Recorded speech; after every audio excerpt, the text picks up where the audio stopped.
Good evening. The doctor is in. Only I lost my doctor today.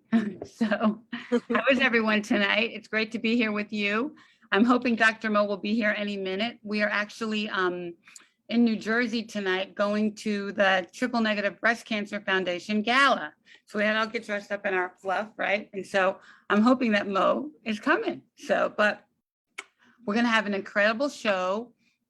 We have our amazing, phenomenal, brilliant, brainiac HBCU interns. And we love this show when our interns come on and talk about what they did. So they've been with us for, I guess, about 10, 11 weeks now. They're from all over the country. And they are, have been under the tutelage of our Ariana Apodaca, who is like a badass intern manager person, radiologist, radiation therapist, triple negative breast cancer survivor, and my adopted child every day, right? So she's been for adopting me. Working with them on most things. She's needing the link. Let me send her the link. So let's get started. Why don't you, Ari, do you want to kind of lead the introductions? And I'm going to try to get Mo on. Okay. Well, thank you for everyone that is watching us tonight. We have, I think it's about 6 or 7 interns on tonight. We're just going to go down the line and have everyone just introduce yourselves, say your name and your major, and kind of just like a small clip of what you've learned while in the program. Well, hey everyone. My name is Tiffany Busby. I just graduated from Prairie View A&M University. I'm a nursing major, so I have my BSN. I'm really thankful for this opportunity to do this internship with Touch BBCA because I actually learned a lot.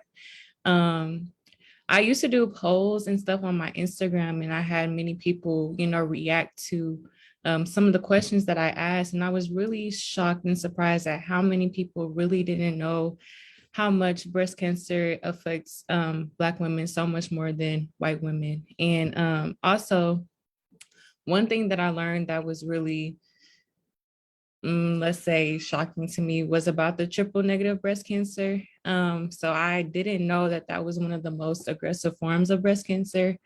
And also that triple negative breast cancer is one of the main ones in Black women. So I really think it is important to spread the awareness of breast cancer and the importance of going to your doctor annually and getting mammograms and doing self-check check examinations and stuff, just to make sure, that you are making sure that you don't have breast cancer and just spreading the word. So I really am thankful to be a part of this internship because I feel like I did spread awareness of breast cancer to my followers and also like within my family. So, yeah.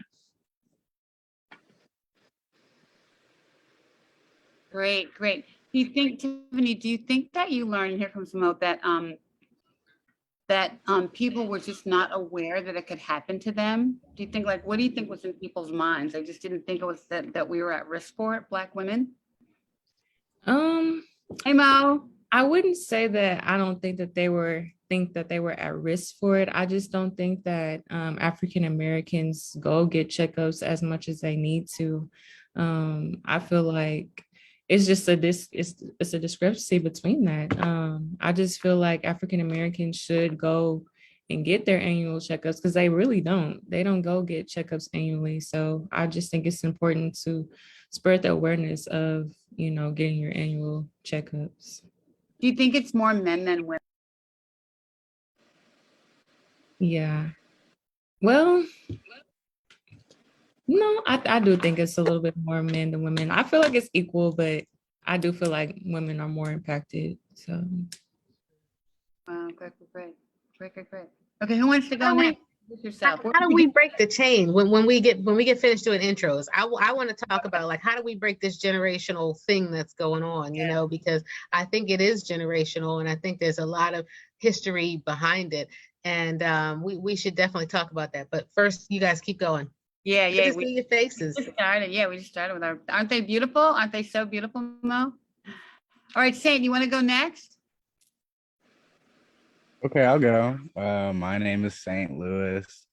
I'm from Guilford, Indiana, and I'm a nursing major at Tuskegee. I'm going to be a sophomore next year. Something I learned, I just learned how just little information is out there just about breast cancer in general.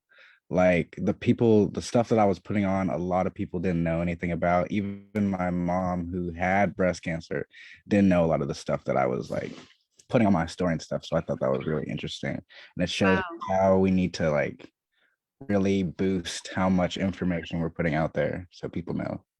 Wow. So what do you think your mom learned? When did she have breast cancer? How long ago? I want to say like 4 or 5 years It's ago. not too long ago. It's still in her psyche. Yeah, yeah.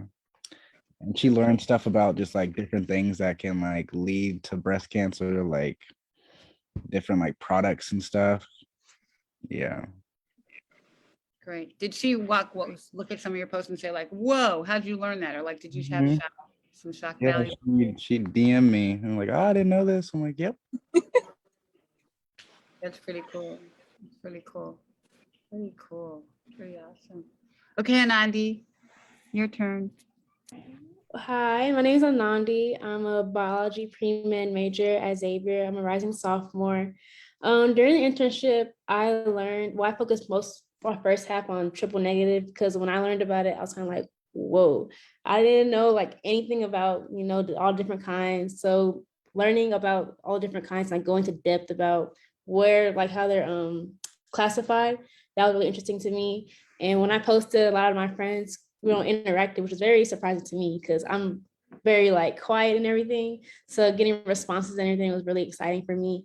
Overall, I feel like in the Black community, we don't really talk about health a whole lot. And in my interview with my mom, she also touched upon how even when what Tiffany said, we don't usually go to get checkups and stuff like that. And I feel like one reason that we don't do that is because we're scared. Because I know my mom was like, she put off going to get mammograms and stuff because she was scared that she may have it because my grandmother had breast cancer about 8 years ago.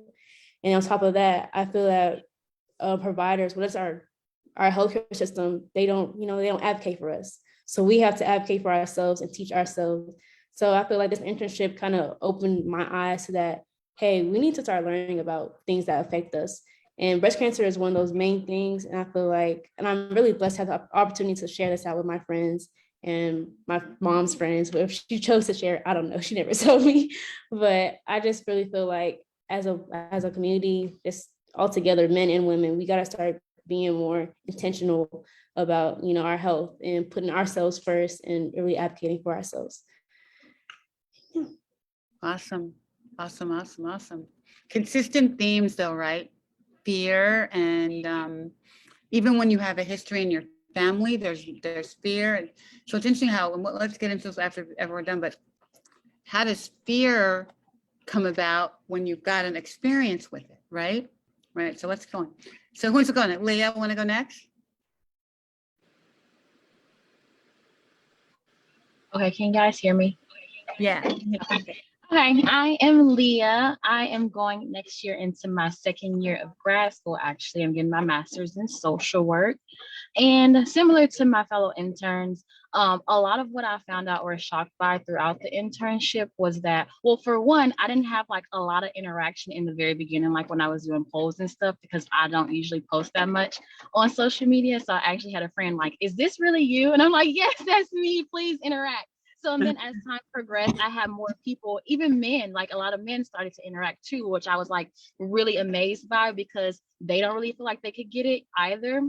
So I was really impressed by that. But a lot of things that I noticed that was just people didn't feel like they could get breast cancer unless breast cancer ran in their family. So that was a big thing for a lot of my friends. And then like when I had my interview with my grandmother, her mother actually had cancer and then her sister had breast cancer. But even after both of those individuals had it, she still felt like, because she had a scare with breast cancer as well this year. So she still felt like when it came to her experience, she was not informed about it. Like when she was younger, all she could remember was her mother being sick, but she didn't know any details about breast cancer or like how to respond or react to any circumstance. And even when her sister was sick, she actually was like the caretaker for her sister, but she never understood the actual effects or what her sister was going through pain level wise, or how it's different with each person, each body. So just education. I feel like I realized within the Black community specifically, we really like the education of, we think cancer is just cancer. It's one general thing when it's such a broad spectrum and it ranges. So just education on what breast cancer specifically can be like, how it can vary more so. I guess it's not just one thing. That's something I really found out throughout the internship. Great. So did you grow your following because of your posting? I did, like towards the, I think my last poll, I actually had the most people interact with the poll than I had the whole time. So it like definitely progressed throughout the time, which I was really excited about because I was nervous that I wasn't going to get a lot of interaction. So that was like really what I was happy about. Just people even simply, they're paying attention, they're reading them, they're interacting with it. So that was exciting in itself for me. Cool. So in your poll, what did you ask? I think my last poll I had, well, a few of them I had. One of them I asked if, people had ever done a self-breast exam. I think I asked, had people scheduled a mammogram yet after? That was towards the end of the poll, end of the internship, just to see what people kind of gathered from the full time. So I asked that. I also asked, I did a lot of true and false questions just to see like what people thought it was or what people think that the correct answer would be. But my last post was regarding mammogram, if people had scheduled a mammogram or if they were going to look into getting scheduled for that mammogram. And a lot of people said, yes, they were looking into getting scheduled for one. Great. I love that question because it really sets people up for what to do next, right? Because we give all this great information. If they're shocked at the things they didn't know and the rumors and the facts and the myths, but then the question is, well, what are you going to do about it? And so when you ask that question, are you now more likely to get that? Are you going to schedule it? Are you going to take a friend with you or be accountable to and for somebody? It forces people to really sit with it and think about what they're going to do next. So I think that's a great question. Yeah. Yeah, I even had a friend and she told me, she was like, I was under the impression that we had to be of a certain age to get a mammogram. And I was like, no. So it was just, it was great overall. Great. Lacey. Hi, my name is Lacey Harris. My major is chemistry on the pre-medical track, and I go to Xavier University of Louisiana. And I guess like and I'm a rising sophomore, and based on like what many of my also fellow internships people have said, I think I was most surprised about learning the fact that it's not just like breast cancer and like here it is, like there's different types of breast cancers. And so like as I was making my post, I was learning like it's not just, oh, here's breast cancer, you get it this. It's like different breast cancers that people can get, and it's also different severe levels of breast cancer that people can get. And so like as I was making my posts and educating myself, I was surprised that it was many levels to it and not just a broad term. And so also I was surprised that like many people were like how everybody was saying, reacting with it. And like it would be times where like I'm in school and my friends would be like, are you gonna make your post? If I was getting behind and stuff like that. So yeah. Great. So, I still will, and we'll get into this too. Why is it surprising, So good. So, Andriana. Hi, I'm Andriana Wright. I am a second semester junior. I attend Grambling State University. I'm from Madison, Wisconsin. And what I enjoyed most about this internship was being able to discuss with my peers kind of where the disparities come from. When I first joined or got this opportunity, I didn't know what triple negative breast cancer was. And so I got to learn a lot more about that.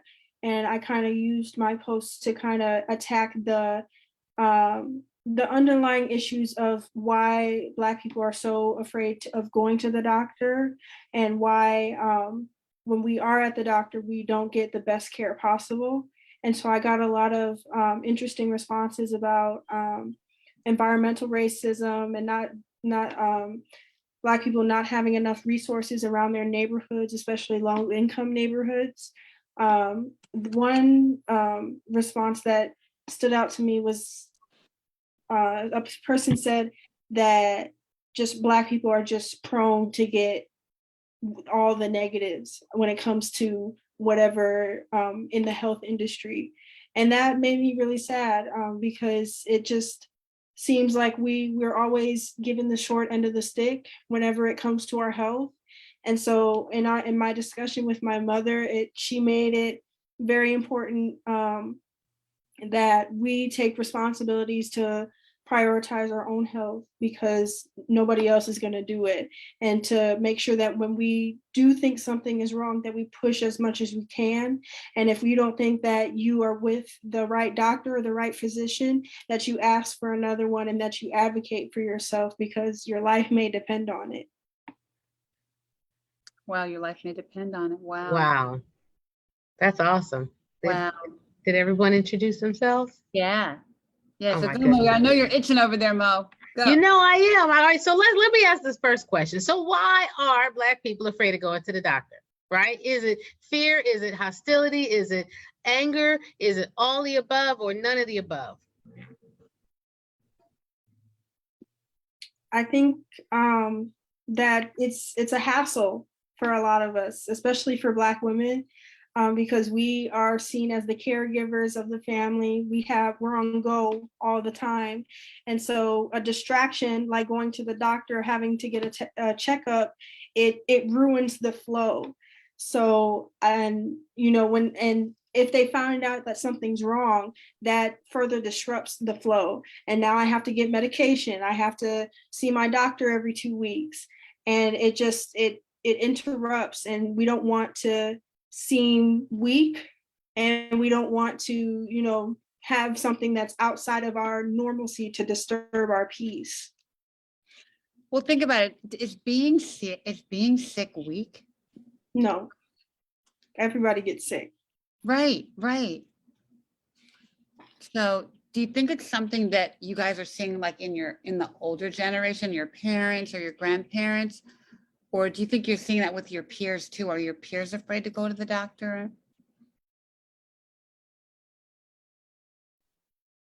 I think it's more of them not knowing. I feel like this generation, I mean, yes, they know, but they don't know in depth about breast cancer and how it affects you. I feel like they just don't think, oh, let me go get my mammogram. Like, I just don't think that, this generation thinks about it like that. I think they just think like, I don't even think our generation goes to get yearly checkups, to be honest. I mean, I don't know if my fellow peers think the same, but I don't think that this generation goes to the doctor as much as they should. And y'all are pre-med and pre-nursing. If y'all aren't going, who's going? Right? Well, doctors do. I'll have to say, I medications, think it's right, our Mo? generation too. You do?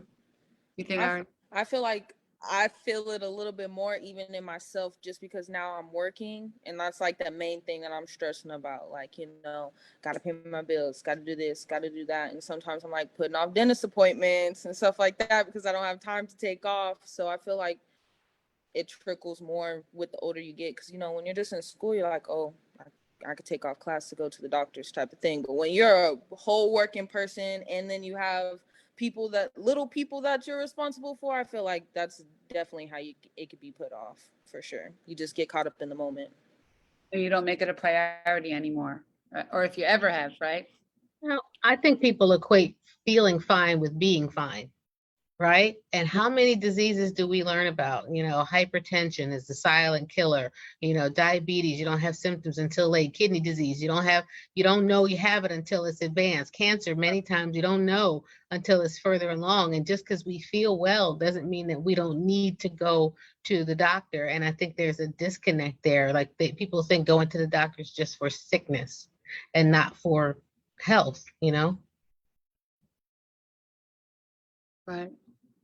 I was telling them before we started that, my dear friend's mom just was diagnosed with colon cancer, and they're educated, master's degree family. They're all, whatever, and they have good health insurance, but their level of knowledge about health is so under the ground. And when they're faced with this fatal disease, They didn't tell her that she was metastatic. They didn't tell her that she had liver mets. And the family didn't even know what questions to ask. It wasn't until I looked at her CT scan results and said, wait a minute, this is not good stuff. But, and she kept saying, well, I feel fine. I feel fine. But I think it's because she's probably felt not so fine for so long that that feeling became her normal, right? And so I said, well, do you have any pain? Oh yeah, I have some pain in my back. Well, where is it? Well, it's right here, but it's not a big deal. It doesn't really hurt that bad, only sometimes. And when you started breaking down, like, well, did you have blood in your stool? Well, yeah, maybe. I don't know. I don't look in the toilet, like, and so she had all the symptoms. She had lost weight. She had all the symptoms of cancer, and everybody's all around her. Her daughter lives with her, but no one knew that she had metastatic, colon cancer with liver mets. And so, and now they're all shocked. Well, when was the last time you had a colonoscopy? Well, I don't know. So it's just watching, and then watching how they were treated in the hospital by white doctors in this white environment, even white nurses, even though, oh, the nurses are so nice. Well, they're not nice. They didn't identify your disease, They may be making you smile or something, bringing you orange juice, but they're not fixing you. Like, you know what I mean? They're not managing your health properly, right? Yeah. I think it's tough for things like colonoscopies too, because you not only have to lose a day of work, right? You got to do the prep, and then somebody else has to lose a day of work or something to get you there. And that we're getting better with the shared rides and Uber and things like that. It's getting a little bit easier, but still somebody has to, it takes two people to do one preventive appointment, Right, Right. And so do you guys think that it would be easier? Are more people apt to do things like Cologuard? I mean, who would have thought in 2022 you could poop in a box and mail it and check for colon cancer, right? Like that's some futuristic stuff, but and that's why colon cancer is the top third cancer for both women and men, because I feel like people are just like, I either gotta scoop my poop up and test it or get a tube put up my butt. So people are like, I don't know. They're weighing their options and they don't sound too good. So I feel like that's another reason why why colon cancer is so high in the U.S. Yep, and then I actually have the wait. food. We're going to do a show in June about waiting, Mo, like the waiters. How, I have a friend who is a nurse practitioner, and she had a lump for 8 months before she did anything. I see it every day. And you know who I see it in the most? Healthcare providers and people who used to work in healthcare, retired nurses and doctors and things. And, it's almost like we should know better, but we just keep putting it off and putting it off. And, how do we convince a generation of people, our parents, and then what about our peers, to put our mask on first? Like, what's some of the most effective messaging that you maybe have heard, or some ideas that you have to get people to really kind of care and lean into this? I believe like representation matters, like how she said, like white doctors and white nurse. So I feel like if I'm going to a white doctor or a white nurse, they don't know how to treat me like a black nurse or a black doctor would, because they look at us as we're so strong. So I'm telling you about some pain and you're giving me the lowest prescription, or you're giving me the lowest treatment when I'm really in severe pain, but you just see it as, oh, she's not in that much pain. She's strong. She got it. Yeah, or she's black and she's going to sell it on the sell it in the world or something like crazy, right? Wow. I think Val Blackwell's in our audience. I love you, Val. Thanks we're going to see her in a minute at the party we're going to. But she's saying people are too busy. We're all too busy. How many moms are working 2 jobs or, trying to take care of their kids, and like they just don't have the time, right? As Mo said, to take off from work or to, take it out of their day to spend time on themselves. Let me ask you guys this, and we can kind of do a round robin. How do you know when your cup is full? How do you know when you're getting like stressed out and you're getting ready to crash? How do you know what your body sounds like?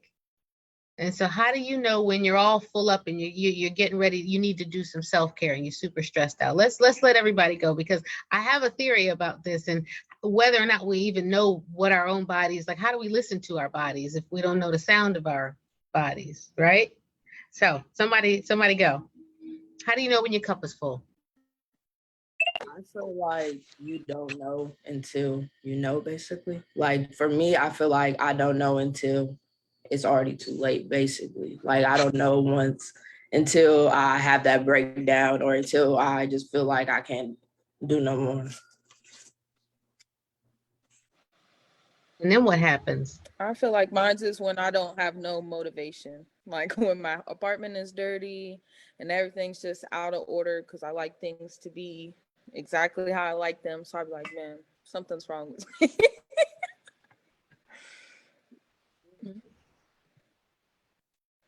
Anybody else? Well, I get sick. I start I sniffling. know pieces of life where I find joy. Oh, I'm We sorry. got you. Oh, okay. I said that I know when when I look at pieces of my life to look for just generally sad coming home or not finding any joy in parts of my life, basically. Mhm. How about you, Saint? How do you know when you're reach your limit? I just say like I start getting irritated at little stuff that I'd usually just blow off starts chipping away at me a little more, stuff like that. What about you, Ananda? Oh, go ahead, Leah. Go ahead. I have a few, but one of them is that I overeat. Like it doesn't take a lot for me to get full, but if I'm like stressed or a lot is going on in my mind, I I'm snacking a lot. Mhm. Yeah, I'm with Leo on that one. I usually start overeating, but I also start getting into my head and I start getting like unmotivated and doubtful. That's when I know it's like, yeah, you need to slow down a little bit, like breathe, back away, take a step back. I just shut down. Like I just find myself being depressed or feeling depressed and just want to lay down, not do anything. Like I just completely shut down. And then, I just have to kind of like talk to myself and build myself back up to like complete what I was doing or anything like that. But yeah, I just shut down. So so you guys are Heavy. now, oh, go ahead, Mo. You go. So you guys are going to now be, some of you like are, either going out into the world and you're treating patients or you're doing internships where you're treating patients. So when you have to like now coach patients and coach people and think about what you're learning to tell them, how are you going to do that? Like, how are you going to help people who may be feeling down or maybe not feeling well? How are you going to motivate them as a professional, health professional, to give them the care that they need to get where they need to be? Ari just watched her 4-year-old patient die. Oh, I'm sorry, Ari. I know how hard that is. I do. I know. And I guess the other question, the part of that is, do you guys know of how the body reacts when it's under that kind of stress? Like what happens to your body when you shut down, when you feel stressed, when you stop caring about stuff, when you retreat, when you eat unhealthy foods like ice cream for Val in the chat? Like what happens to our bodies, Because I think that's part of the missing link too, and that's something we can start to talk about more and more because we don't talk about why illness happens. So what are some of the effects that you guys can think of that happens when our bodies are under that type of stress and our cups are full? I literally can't sleep. I'm like tossing and turning all night. Like I'm waking up at least like 6, 7 times in the middle of the night. So I feel like I'm exhausted and drained. And what do you do?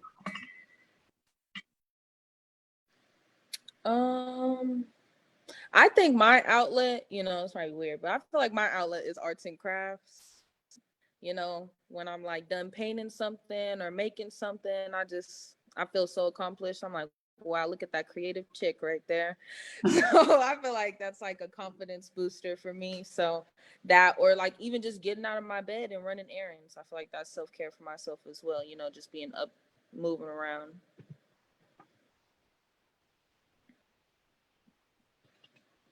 Anybody else? I feel like when I'm stressed out, I like it's common that I have like conversations with my mom, like I don't feel good, but like not I don't feel good, like I'm sick and like my nose is running, like my body just doesn't feel good. And like she tells me that's because you're stressed out or you need to take a break. Or like sometimes like with school, if I'm stressed out, I'll find myself like shaking and can't stop it. Like no matter how hard I try to like be like, okay, I need to calm down, and my something is still moving on my body. So you Um, go ahead. oh, for me, I'll sleep a lot. So I'll come back from class and hit the bed and just sleep, like try to sleep my problems away. And that's kind of how I know when I'm getting a little stressed out.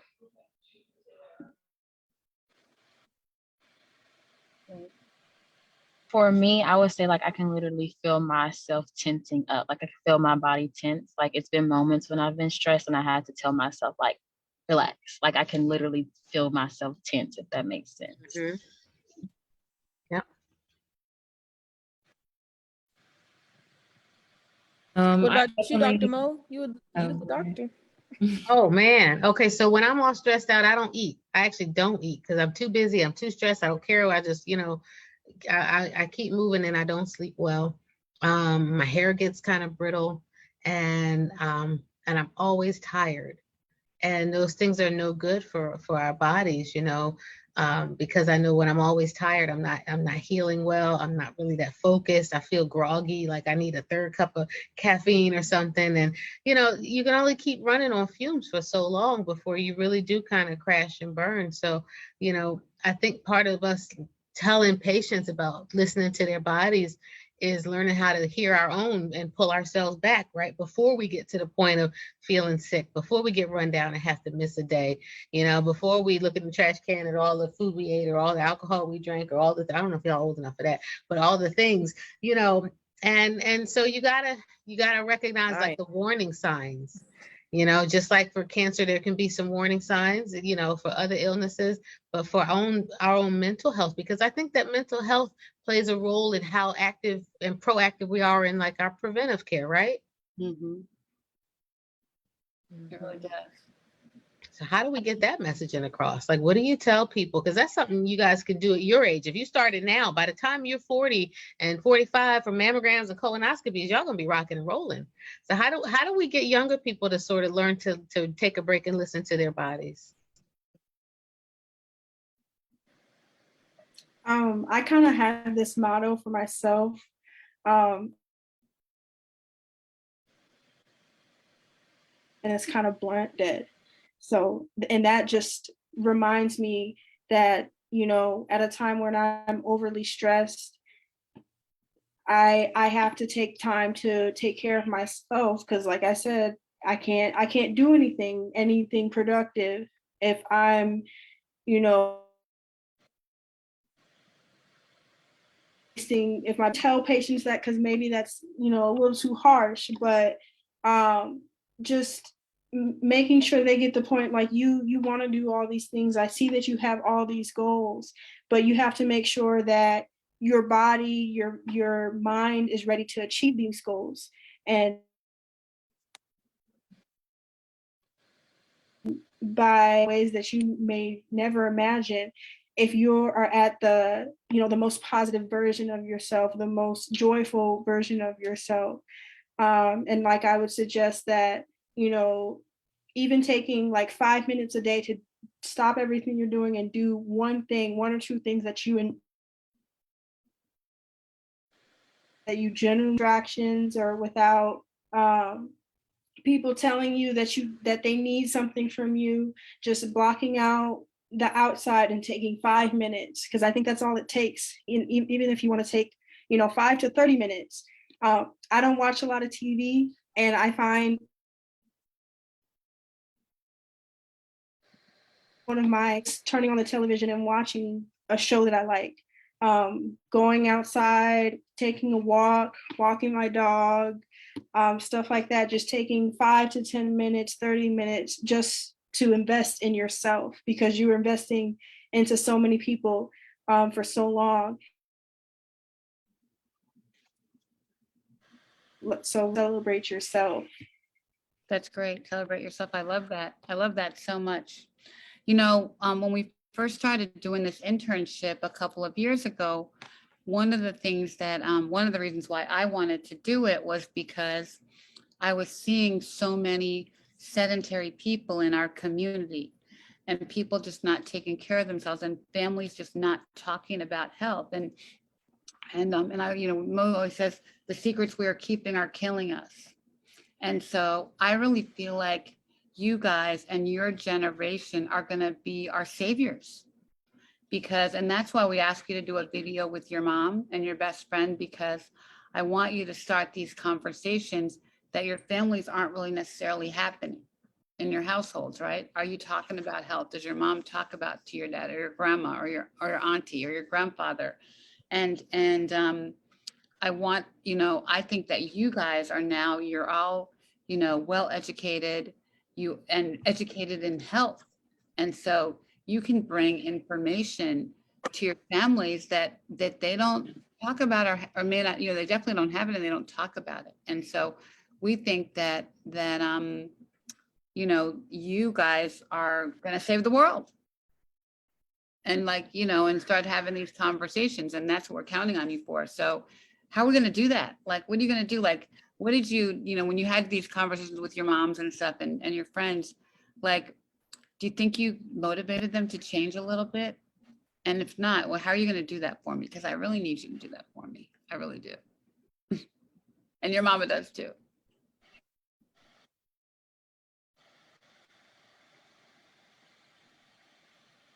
Any ideas? What do you think? How are we going to change how Black people act about health?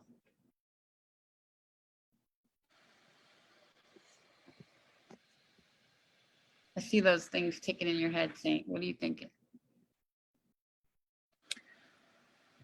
I feel like personally for my friends around me and even like my family members, honestly, and I know this is probably the worst way for it to happen, but I feel like my family started taking health a Are whole you lot awake over more there? serious when they saw me. This is like pulling teeth. I got it. This is my teeth. So I think, Ari, I like what you said about that, you know. Tell us more. Like, you know, my grandparents, they're very old school. You know, my grandpa grew up picking cotton. So like he's a little outdated when it comes to some things. And, you know, I didn't think that him and my grandma were gonna get like, you know, the COVID vaccine because they were like, I'm not letting nobody put no shot in me, all this other stuff. But they actually got vaccinated. And I was like, oh my gosh, I'm so proud of y'all. And I just feel like it's because they were scared when I got sick and they just want to like live for forever. So You think I COVID feel like changed some that things for almost, people? yeah. And just seeing the death toll and, you know, people wash their hands a whole lot more. Like everything that everybody does now, it's like, why weren't you doing that before? Right, right. Or even just the concept of putting the mask on yourself first, right? Taking care of yourself, right? What a concept, right? Mhm. And all of us who did chemo, we were, you know, we were doing that anyway for chemo, right? Protecting our bodies from germs. But so you guys, what do you think? I mean, we have a lot. You're entering these careers of, you know, trying to help people change their behavior. You know, how are you gonna do that? How are we gonna do that? We need you. What are your ideas for that? Like, how do you think it's, you know, like if you think about the people that you influenced over this 10 weeks on Instagram, um, you changed some people's minds, right? Can you tell a story about that? Like, do you think you changed people and how they reacted to you and how they're going to think about health now?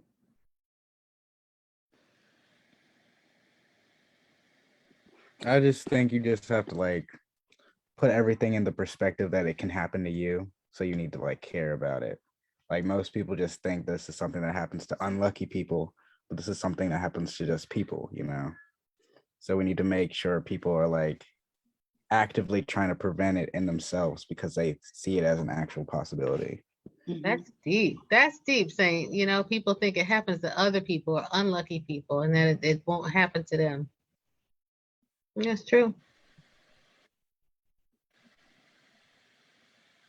Yeah. It's easy to kind of deflect it to, oh, that's going to happen to my neighbor, but I'll never get sick, right? I'll never get breast cancer. And you're like, how'd this happen, right? I think the first month of having breast cancer, you're trying to figure out how it happened to me and where did it come from and what did I do to cause it, just to understand it better. But I see patients that stay up at night trying Never to in a trace their million steps, right? Like, what did they eat? What did I do? Was it that birth control? Was it this?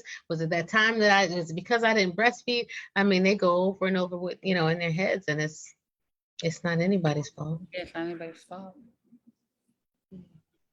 So did you guys know anything about clinical trials and research before this internship? Had you heard of those things? And were you aware that there was an issue with research and healthcare disparities?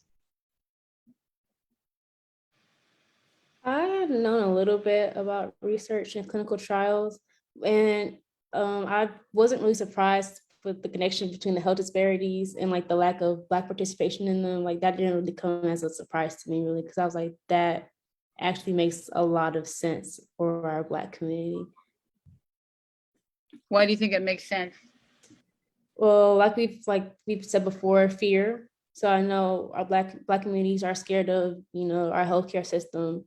And then on top of that, any system in America is kind of prejudiced towards and discriminatory towards Black people and minorities. So I could see how they would focus more, like the white people, white women, and how to make them better, because they see them as, that's who we are. Those are our people, and they're the majority. So why would we waste our time and effort on, the minority? Like there's this article that came out, and a doctor in Louisiana has said how death rates aren't that bad if you don't include Black women. So it's pretty blatant how they don't really care about us. I So saw that too. yeah, so I need to see that link. We No, need that no. one. We need to put that on our website as an example of how not to care about us. If that's what care looks like, then don't care about us. Don't care so much. So it wasn't very shocking to me, but I could definitely understand why we don't and why we're really scared to, put ourselves out there. Wow. So let's hit on that. Do you think, knowing what you know about even your majors and stuff, and, you have these amazing Black colleges where you are coddled by our people, right? And now you have to go out into the world where people don't care about you the same way as what you're experiencing now. How is you going to change? How are you going to navigate that lack of support that you're getting now at school, Like Leah, you're about to hit the world, right? Well, I'm in it. I'm in it and still in school. I'm doing both. But I Love think it. for me, I think what's been helping me is just realizing that a lot of times, like when comments like that are made, it's simply people's ignorance comes off because they lack the knowledge. They lack the knowledge behind it. So it's so easy to get frustrated and infuriated with like, why would you say that? Why do you think that way? Why do you think you can treat Black women, Black people this way? It's so easy to do that. But the harder thing is more so to try to spread the knowledge and say, well, you shouldn't think that because this is actually the facts, or this is the reality, or this is whatever the case may be. So I think just spreading awareness when you encounter someone who sees you as less than or who doesn't understand your experience, I think just acknowledging that they don't understand it, acknowledging that, and then from there trying to inform. I think that's what helps me in those type of circumstances, but everyone is different as well. But that's what's been helping me. Mm-hmm. And the studies show, so I teach a course on narrative medicine and telling stories and using patient stories, using physician stories, using people's lived experience to inform and educate doctors, right? And that's one of the things that helps to change practice. It's not reading about it. It's not just working in the clinic, but it's actually sitting down and either hearing a patient tell their story. Like I've invited, breasties to come to my classes that I'm lecturing at and come talk to students and tell them, so that they will always have a face and a story associated with a disease. So they know it's more than just a chart, right? It's not just a tumor. Like there's a whole person and everything attached to this diagnosis. It's not a diagnosis, it's a person. And I think that you're really right, Leah, that experience has power, and we have to spread that, and we have to share our experiences. So why don't we like to talk about health then? What's the stigma associated with it, and how can we break it? I think the stigma comes from like when people learn that they have these type of diseases like breast cancer, they see it as like a death sentence. So they're so scared to even like take that first step into learning that they have it, because they feel like they walk in and they're like told like you're about to die, but that's not how it has to be.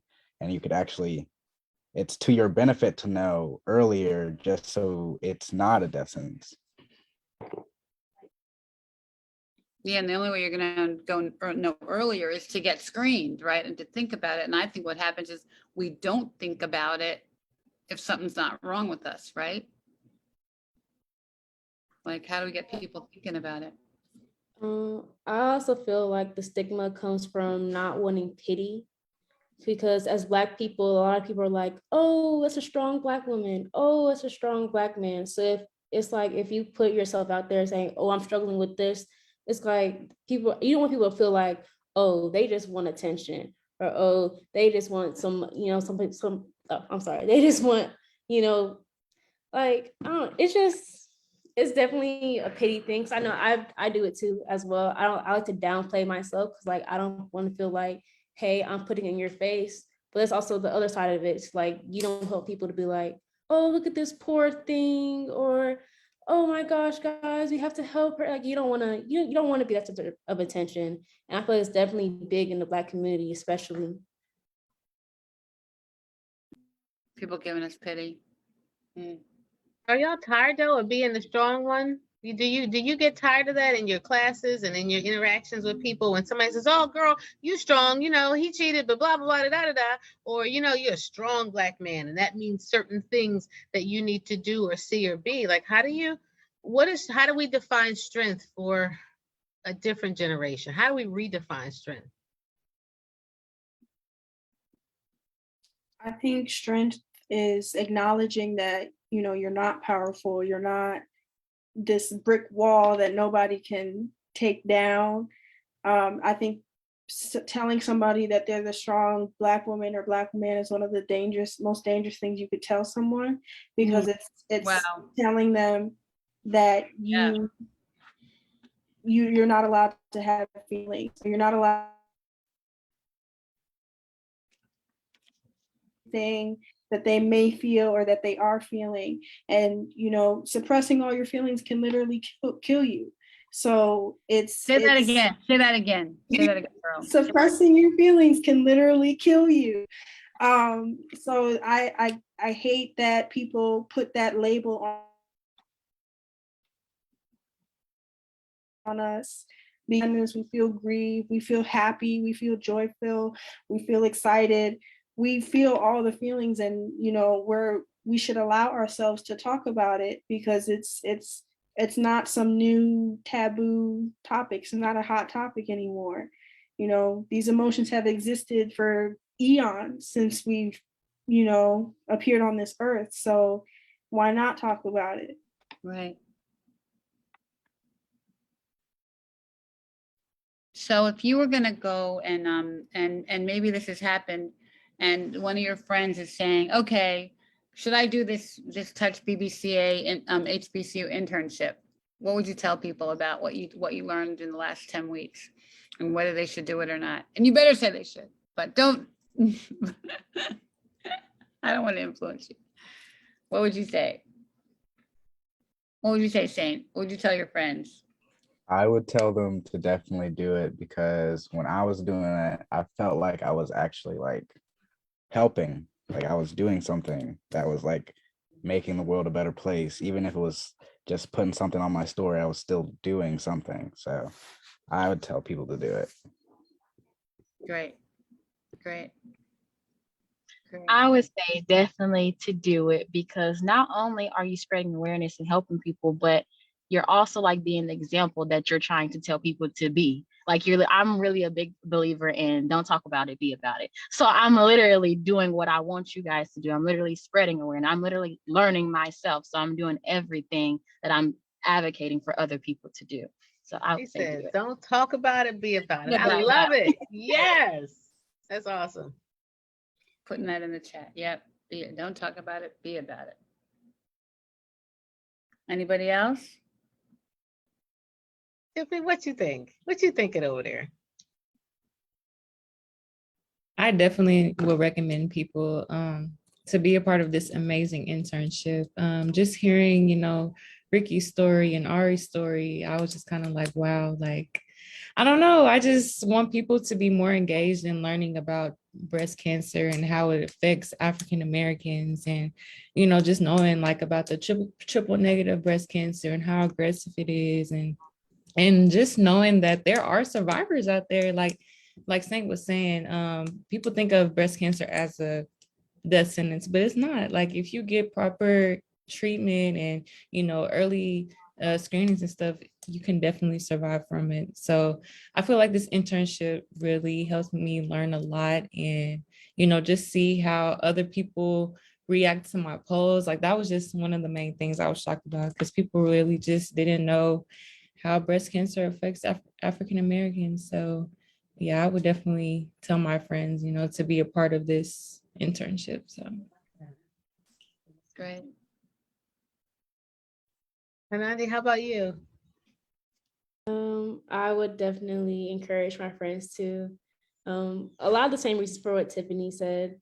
And also it puts it in perspective, because I know when I was doing my post, I was kind of like, wow, this could be me. And like hearing Ari's stories, hearing Miss Ricky's stories, it's like it's not just like behind a TV screen. It's in your face, like it's here. So we need to be ready for it. And it definitely starts with the younger generation, because we're the future generation. So if it doesn't start with us, where it's going to start with. Great. This could be me, right? We have from the Facebook chat, somebody who put a comment and said, I feel like we're looked at as a piece of data or a piece of data, and not as patients. What can we do as future clinicians, and you guys, to help people feel seen? Like when you go to that doctor's office and they have, their hand on the doorknob and they got that white coat and it's kind of talking over you and they do a real quick exam and then they're out the door. What can we do different to make people feel seen?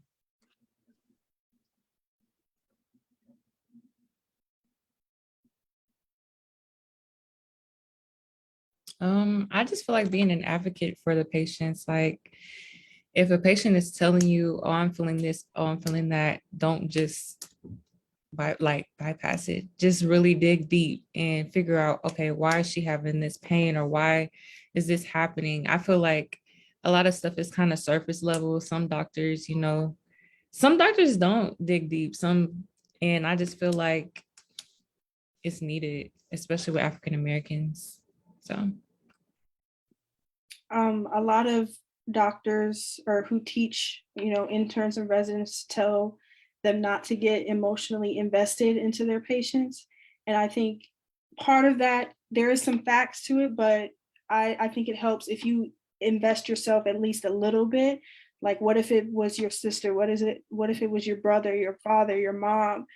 And you would do everything you possibly could to save that person, or at least, do your absolute best each and every single time that you encounter somebody in pain. And I think that doctors should, keep that in mind when they're treating people, especially African American people, because, odds are people have been battling their pain for longer than they should have. Yeah. So Yeah. we're coming into the doctor's office looking for answers, and you want to do and show them that you're doing the absolute best that you can to solve the problem and to ease their pain. I want to just throw that statement out the window don't get too invested in your patients. I feel like that is just no.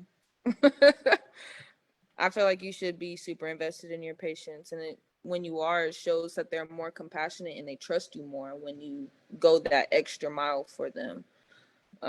Especially the Black patients. Like, I feel like most of my Black patients, I don't know what the doctors explain to them, but they just like go over it too fast. And like with the mistrust and the disparities for Black people, I feel like I really have to sit down and say things slowly for them and like, give them that comfort, because I want them to be able to trust me, especially being a Black health professional. Like, I'm on your side. I'm going that extra mile for them. So I don't know, maybe not. No. Yeah, throw the statement out the window. Well, yeah, I talk about this from Mo. I've watched Mo say to patients, I'm going to treat you like family. And I hate the word health equity, because there is no health equity. It's health inequity. And I really believe we won't have health equity until the doctors and clinicians and researchers practice the golden rule. What your mama taught you when you were a little kid: treat others like you want to be treated, right? And so until doctors can say, I'm going to treat you with the care and the science and the excellence and the compassion that I would expect to get if I were sick, is how I'm going to treat you, patients. And that's what we should expect from our healthcare system, and I think, and you know what, you guys, I think a lot of white people are getting that care. I think that you're right, Ricky, but I think that we have to respect where people are. We're too quick as a medical community to say, because we don't know about it, it isn't valid, it isn't real yet, it isn't proven yet. And we know that people bring with them their beliefs about how food is medicine. They bring their beliefs about holistic and naturopathic things, and their concerns about lots of different things that we as a medical community are very quick to invalidate. And Yeah. I think that we have to stop that cycle. If I don't know about it, it must not be important, it must not be real, because that discourages patients from bringing their whole selves and from being invested in their care. We just talk at them, and we Right. just tell them, just tell them what the standard is, and they don't even understand the standard of care. We just talk at them and talk over them. That doesn't make me want to go back to a doctor, and I am one. But if a doctor talks over me and doesn't explain things and doesn't take into account what my wishes and my thoughts and what my beliefs are, I'm out the door. Especially if it took a lot to get you there, right? If you're hesitant, you're scared, and then you decide to go. But then if you have a bad experience, what's going to happen then? Yeah.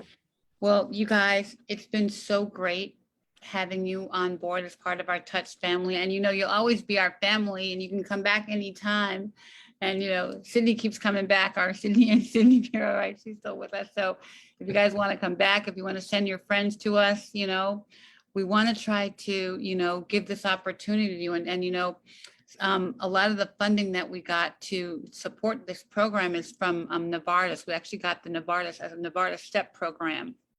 And so they were very, very gracious, and we're very grateful to be able to have this funding to be able to do programs like this. And, we're fighting for funding every day to try to support this program. And it's funny, we were talking to a funder last week. And so they asked me, like, after our internship program, or after, people have been with us for a while, they said, what do you want them to do? And I said, I want them to go like this and grab their boobs and say, I want to learn about my boobs. I want to feel my boobs. And so I think that we're trying to make you aware of your own bodies, and make you help you get other people aware of their bodies and what they need to do to take care of themselves. So we thank Novartis, we thank our funders, we thank, Genentech and our funders that are helping us bring this program to life. And we're going to keep doing it. And so you guys tell your friends, and we love you for everything you learned and everything you did. And it doesn't stop here. You guys have so much work to do. You got to go save the world.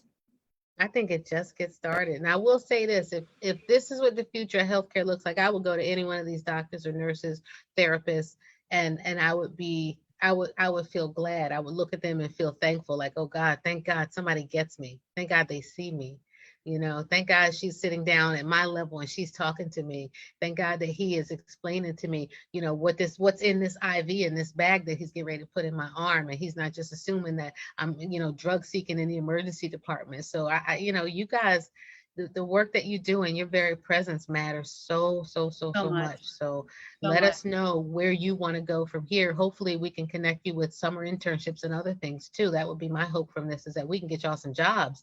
And outside of the internship during like the summer months and in research, if you're interested in clinical research and things, you know, maybe we can make some of those connections for you too. But however we can support you, coming to the campuses, you know, we got that in the works for the future, right, Ricky? We're doing a college tour soon, hopefully. We're doing a tour, yeah. And Yep. and you guys, you know, some of you guys are going to come on tour with us. So Yep. come on, If y'all serious about it, let's do it. let's do it. Yeah.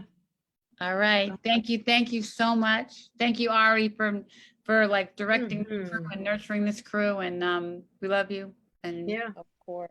do some We more. love you guys. And we'll see you next Wednesday night right Good here on luck to all of blackdoctor.org. y'all. Absolutely. Big love. Wait, breasty love, right? Breasty love. Big breasty love. Big breasty love.